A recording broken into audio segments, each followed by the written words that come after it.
योगा शिकणार आहे त्याचं नाव आहे कपालभाती, ज्याच्यामध्ये काय करतात तर श्वास फक्त बाहेर सोडायचा आहे आणि पोट जे आहे आपलं ते फक्त आतमध्ये आपटायचं आहे, जसं की मी करून दाखवतो तुम्हाला.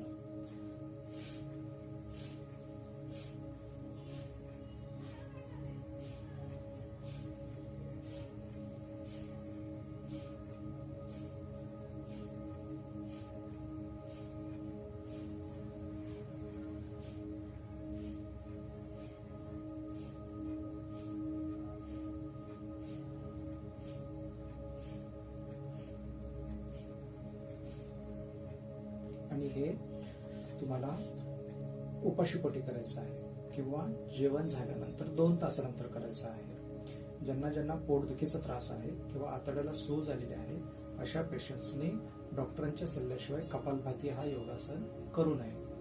धन्यवाद.